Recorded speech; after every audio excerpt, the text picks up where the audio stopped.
Magandang umaga po, Sir Chief Vic Lorenzo. Kamusta po kayo? At salamat po sa inyong pagpapaunlak po uli ng another interview para po malinawan po ang ating mga taga-subaybay at yung pong mga naguguluhan at kumbaga mga nalulutang sa issue nitong kay Francis Leo Marcos o Norman Mangusin. Sir, ito po ang una ko pong katanungan. Ano po ang update sa mga kaso ni Norman Mangusin? Meron po ba kayong pwedeng ibigay na update? Kasi po medyo lumalala po ang mga lumalabas na fake news patungkol po sa kaso ni Norman Mangusin. Unang-una, Mac, nagpapasalamat ako, tumawag ka. Yun nga, medyo nga nababalitaan namin yung mga issues na ganyan. Yung ang update lang naman, although hindi talaga tayo pwede mag-discuss sa detalye, ang update lang dyan is that ongoing pa rin yung mga hearing, may mga scheduled hearing dun sa mga kaso ni Norman Mangusin. So continuous pa rin yun, pending pa rin sa courts lahat. Ongoing pa, may mga dates na kung kailan kami patatawag, kung kailan kami magte-testify. Yun, nasa husgado na yon at naka-receive na rin kami ng mga subpoena. Opo. Ito pong importante pong matanong ko sa inyo. Totoo po ba na nakalaya na si Norman Mangusin? Mac, ang pagkakaalam ko, nakatiting pa rin siya kasi non-bailable nga yung offense niya. May nakikita din kami sa social media na nagsasabi na nakalaya na. Well naman na, di ba? Na nasa social media sinasabi nilang nakalaya na. Alam mo, Mac, madali naman patunayan yan kung talagang nakalaya na. I-picturean mo, palagyan mo siya ng any document proving na yun yung date. Para mapatunayan na current yung picture na ipopost mo. Hanggang ngayon, wala naman lumalabas, di ba? May picture ka na bang nakita? Wala through po. Social media? Wala pa. Ang ibig sabihin yan, nakakulong ka rin. So, kalokohan yun. At the same time, pagsisinungaling yun, nasabihin mong nakalayan. Ayun, opo, yun nga po. Kasi yun nga po yung pinapakalat nila na kahit na wala namang picture o kumbaga, di ba po, pwede po yung dyaryo, di ba? Yung dyaryo ngayong araw na to, picturean, kasama siya, di ba? Yun po ang isang malaking patunay na siya'y nakalaya. Oo, pwede. Ang hirap naman, dadali naman kasi magsinungaling talaga eh. Kahit sabihin nila na nasa United States na siya eh. Madaling sabihin, pero kailangan patunayan. Wala ka naman nakikita through social media kapag papatunay na nakalaya na siya. Opo. Chief, madako naman po tayo doon sa pag-file niya ng COC. Ano po ang masasabi niyo sa pag-file ng COC ni Norman Mangusin? Ano na yan? Nasa COMELEC na yan kung ano on how they're going to appreciate yung pag-file niya ng candidacy, yung certificate of candidacy niya. I-assess pa naman yan based on winnability, political machinery, integrity, record. Yan ang mga titingnan ng COMELEC para kung qualified ka for the position you are applying for. Yun ang mga criteria na i-assess ng COMELEC para ma-declare ka nila na serious candidate ka or nuisance candidate ka lang. Opo, kasi marami pong ako po hindi po ako nabigla noong nag-file siya ng COC through his representative kasi po yan naman po talaga ang goal niya at sinabi niya po sa akin yan, ilang beses niya pong sinabi yan sa mga tawagan namin na kakandidato na po talaga siyang for senator. Ngayon po, kasi marami pong nagsasabi niyan, sir, na bakit daw po nakapag-file ng COC, nakakulong daw po, maraming kaso. Meron po bang, meron po bang karapatan talagang kumandidato si Norman Mangusin? Kasi po, kahit marami siyang kaso? Wala pa naman kasi final conviction yung mga kaso niya. So, hindi pa siya disqualified to run for an elected position. Wala pang final. Kailangan may final conviction. At isa sa penalty nga, yung perpetual disqualification to run for an office. Okay so, po. Hindi pa. Kailangan hintayin yung final conviction. Opo, opo. So, ito po, ginamit po ni Norman Mangusin ang pangalan na Francis Leo Marcos.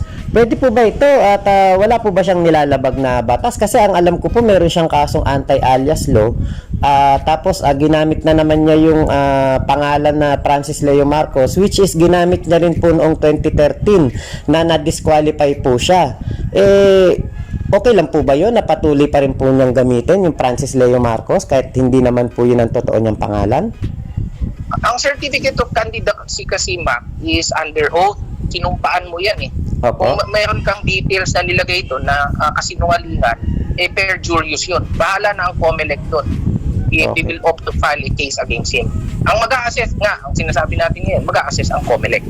Opo. So, meron po pala siyang nilalabag na parang Omnibus Election Code. Kasi kung nanumpa po siya, under oath siya, tapos hindi naman yun ang tunay niyang pangalan, di meron po pala siyang nilabag na parang rules ng COMELEC.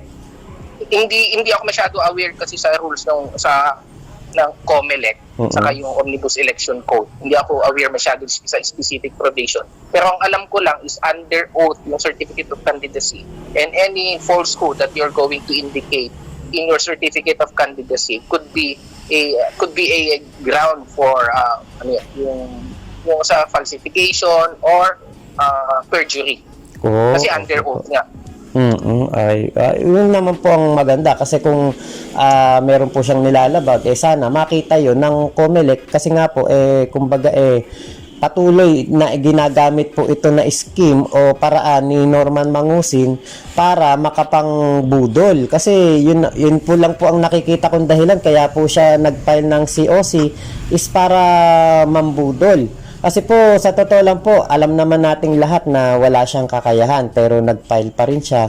At marami pong tagasunod niya ang natuwa nung nag-file po ng COC. At ngayon nga po, napansin ko, hibang na hibang po yung karamihan dahil lunod na sila sa paniniwala na si Norman Mangusin ang makakapagpaahon daw po sa kahirapan sa ating mga Pilipino. Ano po ba masasabi nyo, sir, dito sa panibagong scheme na ito ni Norman Mangusin? Nasabi mo na, Mac, yung hope na maahon sila sa kahirapan. May term actually dyan, Mac, ang tinatawag dyan yung poverty porn. Yung poverty porn, kinakapitalize mo yung paghihirap ng tao to deceive them na maiaahon mo siya. Paano mo iaahon yung karamihan na naghihirap na tao ngayon? Wala kang ang plataforma. Wala kang ang political party. Wala kang political machinery. So serious ka ba na magpa-file ng certificate of candidacy? Or it is just a tool in furtherance of your scamming activities? Diba? Na-mention mo na na baka ang intention hindi talaga kumandidato hindi tumulong, walang hindi serious. Pero mangalap lang ng pondo sa mga overseas contract workers natin or sa mga ibang tao na naniniwala sa kanya gano'n man kahirap. Kasi nga kinakapitalize Hindi kasi malinaw hindi malinaw. Una-una nakakulong. Pangalawa, winnability. Ano ba siya? Known ba siya sa buong Pilipinas? May political machinery ba siya? May integrity ba siya? Wala si integrity. Nakakulong nga siya May track record ba siya? Nagsilbi na ba siya sa bayan? Hindi ba siya nagsilbi sa bayan? Ano ang alam niya sa finance? So I really doubt kung sincere si Norman Mangusin sa using the name Francis Leo Marcos, kung sincere siya sa pag-file niya ng candidacy niya. Alam niya naman So there must be an intent or another motive kung bakit niya ginawa yun. Opo, tama po. Kasi yun nga po ang napansin ko, ginamit na naman niya yung Francis Leo Marcos. Sinabi ko na rin po sa live ko na eto sigurado magpapail ng certificate of candidacy. Ang akin pong hinala noong una ay ang gagamitin niya po ay pangalan na Norman Mangusin. Kasi nga po yun po ang tunay niyang pangalan. Sabi ko baka magpakatotoo na to at gamitin niya yung tunay niyang pangalan sa pag-file ng COC. Kaya nga po sabi ko pa dun sa mga tagahanga niya, handa ba kayo na iboto si Norman Mangusin bilang senador kung sakaling maaprubahan niya na tumakbo? Nung ginamit pa rin po niya yung pangalan na Francis Leo Marcos, doon ko na napagtanto na wala, panloloko pa rin to kasi unang-una, hindi naman niya totoong pangalan yun, pero yun ang kanyang ginamit dahil nga doon sa mga lumabas din na audio recording dito sa kay FLM for Filipinos po na channel, ina niya talaga yung si Karemi na nakakausap lagi ni Sakyama. Kaya po sabi ko, panloloko nga po talaga to. So ito po, madako na po tayo dito sa pang-apat ko po na tanong. May pinapakalat po ang mga vlogger ni Norman Mangusin na nasa Davao na daw po si Norman at tinatago doon ni PRRD. Ano po ang totoo sa bagay na ito, sir? Kasi kayo po ang makakapagpalinaw po niyan. Kaya nga, babalik naman tayo dun sa unang question natin. Madali kasing magsinungaling. Opo. Kahit nga sabihin nila na nandun siya, nagtatago sa Washington, pinoprotektahan siya ng presidente ng United States. Madaling sabihin yon. Opo. Pero dapat intindihin muna natin paano nila mapapatunayan. Ang dali kasing magsalita, bakit? Pero I seriously doubt kung totoo yan. Pero anong gagawin? Bakit itatago? Bakit itatago ng pinakamataas na opisyal ng bansa natin? Walang purpose. Bakit isa itatago? Nasa kulungan nga eh. Opo. Ilabas nila yung release order niya kung talagang yun muna ang gawin nila. Ilabas nila yung release order na nakawala na siya. At the same time, magpa-picture siya. Sinabit mo nga na baka meron may newspaper na nasa tabi niya o na dated. Ngayon, presently, magpa-picture siya kung nasaan siya. Kaya lang madali kasing magsinungaling, madaling lahat pwede natin sabihin. Kaya lang, mahirap natin lagyan ng evidence to prove yung mga sinasabi mo. Opo.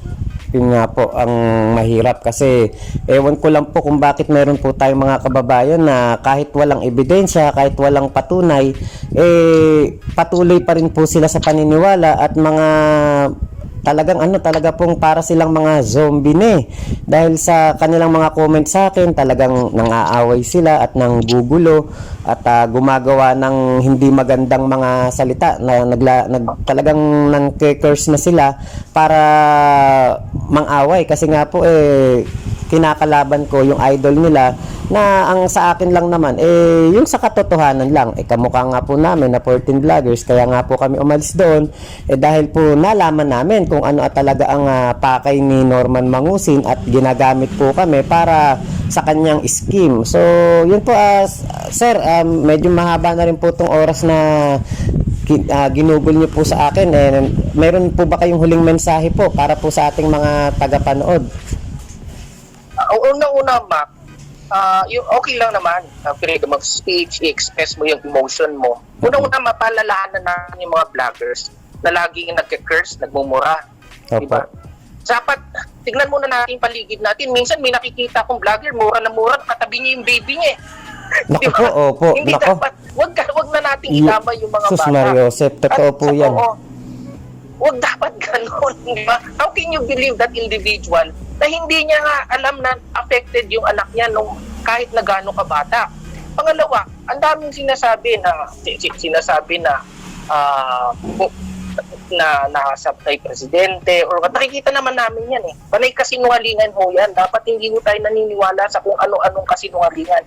And most of all, Opo. kapag gusto natin tumulong sa isang kandidato, dapat ho pag-aralan natin kung anong klase ho siyang tao.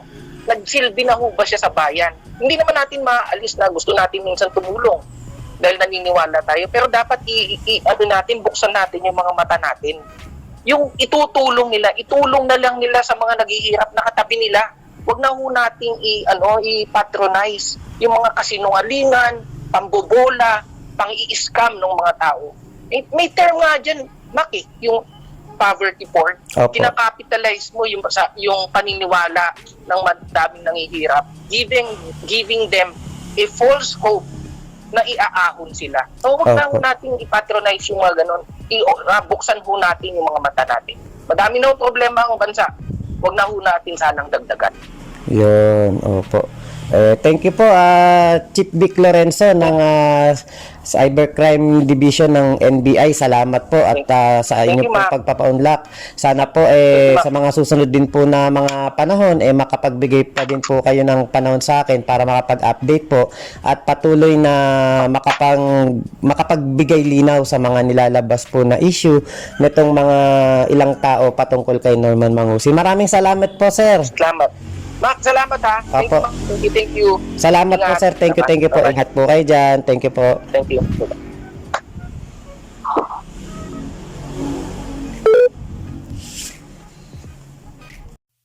What's up mga tropa pips?